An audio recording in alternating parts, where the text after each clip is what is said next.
Hello, this is Michael Hexter. Welcome to my Politics 2100 video cast here on YouTube. So this video I'm calling Trumpism and Anti-Vaxxers Politically Mobilize Paranoid Spectrum Mental Illness.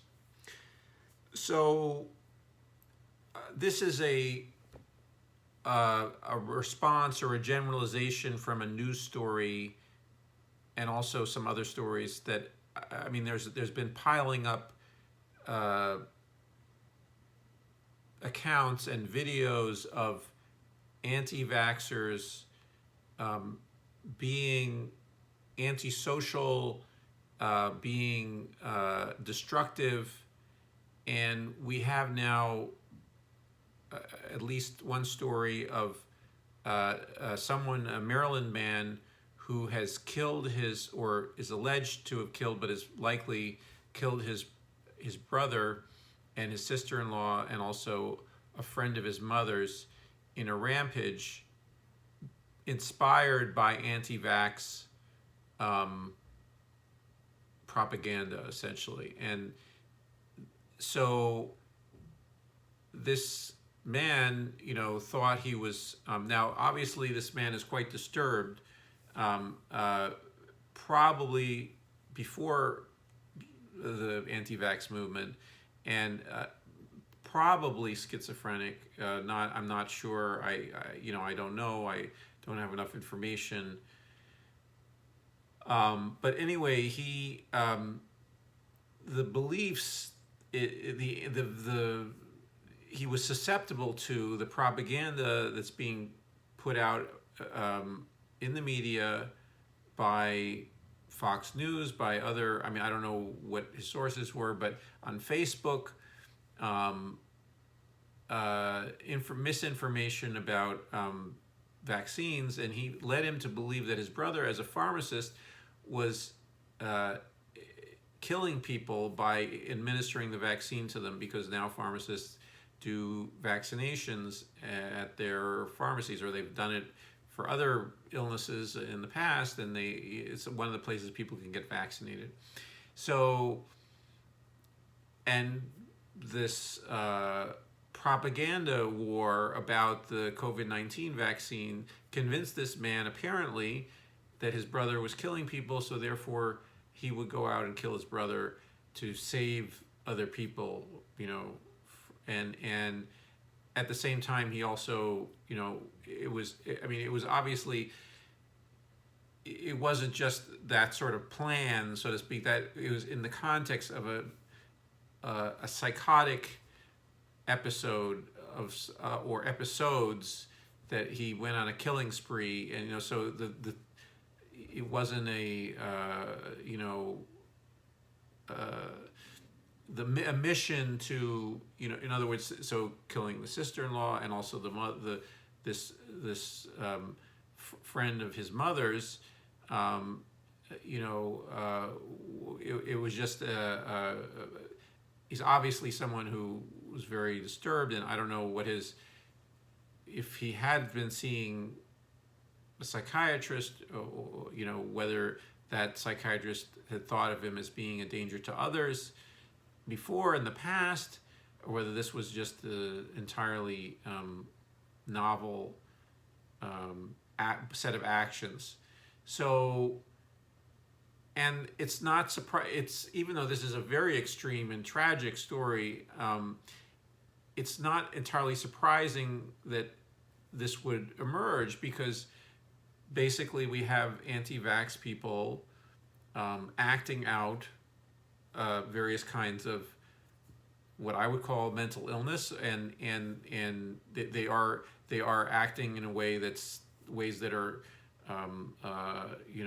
that their delusions are about either the vaccine or about masking. So let's call them COVID denialists, because there's anti-mask and anti-vax, and they seem to be,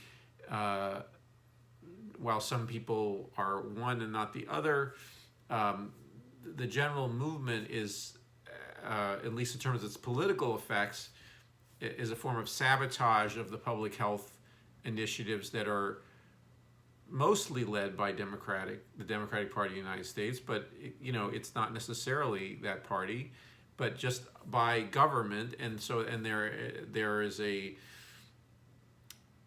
paranoid, so it's tapping into people's paranoia, and not everybody's paranoia, but people who are so inclined and who are on the paranoid spectrum in some form or other, that they are, and they may not consider themselves, and people who are on the paranoid spectrum are often people who do not seek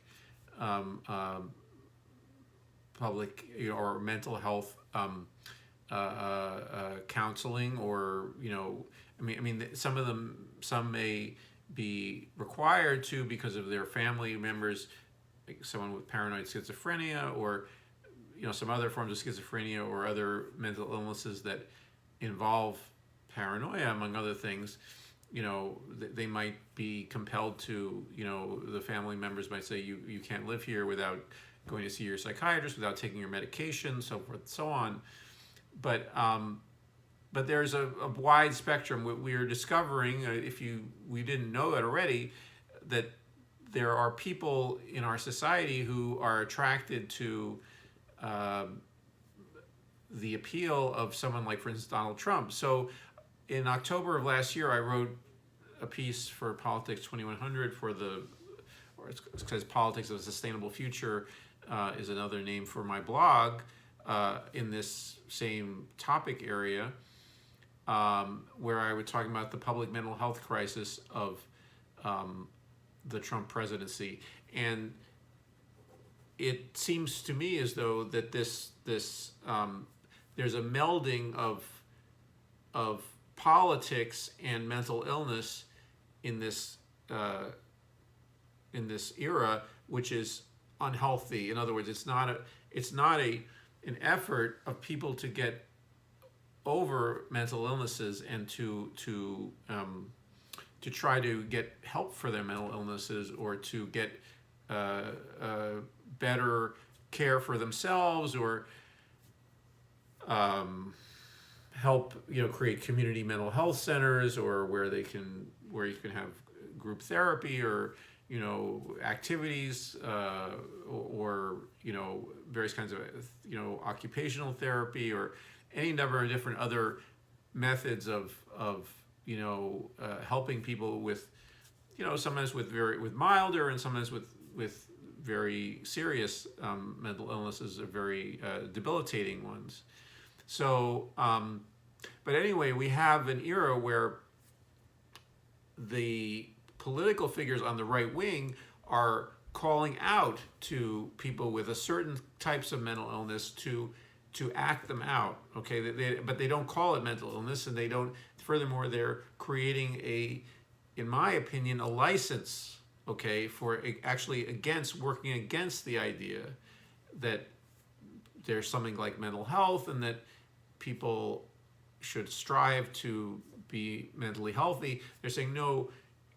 They're not saying this in these words, but they are sending the message to people saying, no, you be your worst self, and be it in our movement, and that's what we're offering you.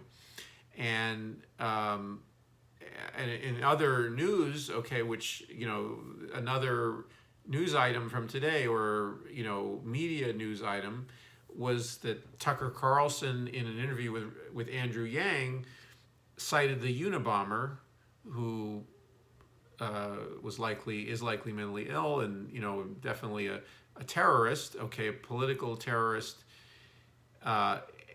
for reasons it seems like for no other reason other than to name him and to sanction the terrorism that, even though he made some comment that saying he was a terrorist, so forth and so on, but he said how smart a guy he was, because he cited him. He had some theory about institutions, and how institutions are self-sustaining, try to sustain themselves over time, and so forth and so on, which is not original with Kaczynski, but the Unabomber. But he ennobled Unabomber in this interview for no other reason other, in my opinion, to call out to people saying, you act out your paranoid spectrum disorder, and that's okay with me, Tucker Carlson. That's okay with our movement. That's with you. If you have a delusion and you act it out, you're a smart person. Okay, so I mean that's the message, the unconscious message, I think, that Carlson was sending out. So anyway, so we have a post-Trump. Trump was sending these signals out himself. I think he enjoys the trying to normalize the worst, the most antisocial aspects of mental illnesses. Now, mental illnesses, there's a whole spectrum of mental illnesses, but there's a certain spectrum of them that are more dangerous to other people. In other words, many mental illnesses are just things that affect the sufferer, and sort of internalizing mental illnesses that are, I mean, sometimes they affect people who are very close to them. The family members notice someone is having trouble, or is depressed, or is anxious, and it affects people around them in one form or another, but it mostly affects that person and mostly troubles that person. But then there are some disorders that are externalizing, where the person disowns that their role in the mental disorder. And this is Donald Trump par excellence, in that he tries to, he used his wealth and he inherited lots of money, and then he made some money, but apparently if he just put the money inherited into an index fund, he would be a lot richer person today. But anyway, he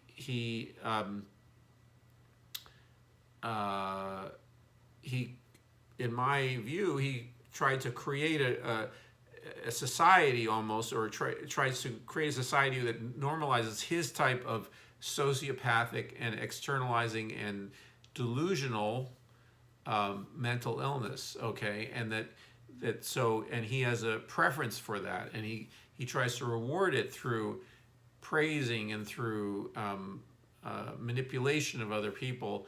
And it's an alternative world, but it's a world where he doesn't really care about anybody else except himself. He's extremely egocentric, but for some reason he created a world that's quite attractive to this segment, about 25% of our population, where the harboring of these kind of delusions and the insistence that you are right even though you're wrong, and that's all okay, and so including it's contrarianism, like I described in, I think it was episode 15 of this video cast, but so it's a little bit of a topsy-turvy world, let's say, especially as regards someone like me who is concerned about mental health, and most people are, in terms of they want to be healthier. Okay, they don't want to live in the upside down world, but for whatever reason, this there's been sort of an inversion of health. Illness is made to seem glorious, or whatever it is, a particular type of illness, and so types of illness, let's say, and furthermore that you don't own any of the bad effects of it. It's all about everyone else is causing the problem. It's not you. And furthermore, if they try to inject you with a vaccine, that's too much. That's too much of a burden on you, because you just want to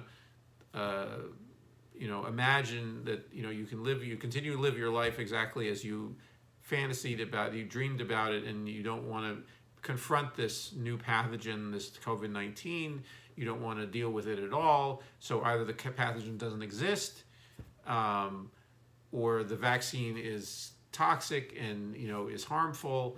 And anyway, so it's very hard to describe this in terms that are understandable for someone who believes in being healthy and believes in also, but at the same time understands that there's a pathogen out there that can kill you, and that we do have a method called a vaccine or vaccines that help us to fight it and to not become particularly ill or not ill at all. And anyway, so this basically, so this public health crisis continues in our era, and with people like Tucker Carlson and hundreds of other leaders in this area who see, I think, profit and also political gain for them and their project to continue to stir up people and to continue to have people stirred up do things that make more news, that do damage to other people. And for instance, you had people in Beverly Hills yesterday, I think it was, or who were acting out exactly what Tucker Carlson said about masking children, because there was a walk to school day, and these anti-mask, anti-vax activists were haranguing parents and students about mask wearing, and exactly as Tucker Carlson had told them to do. And so, and they were accusing other people of being quote unquote sheeple, when they were in fact following they were following their leaders recommendation, or not recommend, his suggestion. And so they were being sheep, so to speak, and even though they were telling other people that they were sheep for wearing a mask or getting a vaccine. So anyway, so we're at a point in time where I think it's important that we understand that we want people to get help for their mental illnesses. We want people to recognize mental illness when they see it in themselves or see it in others, and try to compassionately encourage people to get help for those things. But there is to do that, we first need to acknowledge where there is mental illness and where there is mental suffering, even if the person disowns the suffering and says that it's not my problem, it's the world's problem. Unfortunately, in our society, we should have a Medicare for all, which would include, mental health component to it, and so that people wouldn't be facing a big bill and for getting rudimentary, or help for issues that might not be the big ones that require hospitalization, or that are where someone is really just entirely out of touch with reality. I mean, we're talking about a spectrum of disorders where people are able to do their activities of daily life while also harboring strange ideas, that are also damaging to themselves. In the case with the challenge, for instance, in particular of the COVID-19 virus,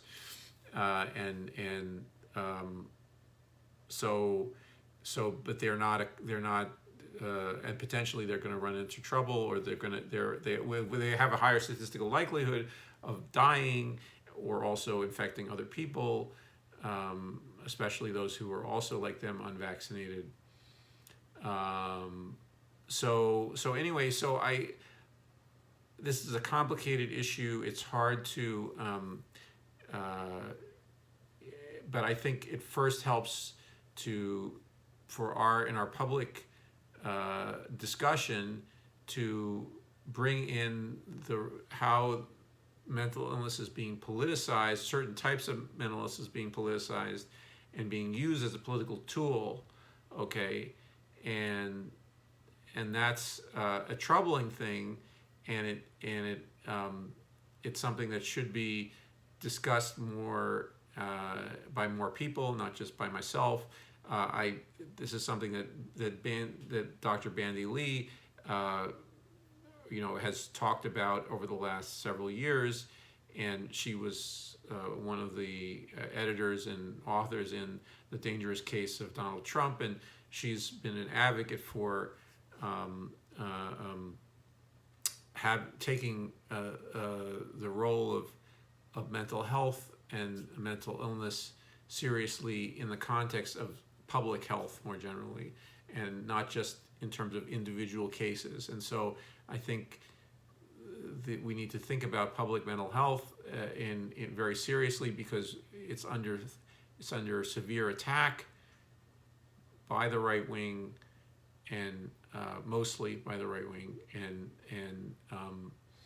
and we need to be strong advocates for better public mental health overall, and need to recognize when it's being threatened by individuals and by more widely dispersed, let's say, movements that are stirred up by, among other things, some social media. Facebook is unfortunately not contributing much to our public mental health right now at all. In fact, is damaging it. So anyway, I think I'm going to tie it up here for the time being. I will return to this topic in future videos. And so if you have some thoughts about the content in this video, and have any thoughts about incidents you've encountered that either support or maybe don't support the ideas that I'm putting forward here, please share those in the comments. And also, if you like the video, please like it. And if you are enjoying in general the content on Politics 2100, please subscribe. And I hope to see you in the next video.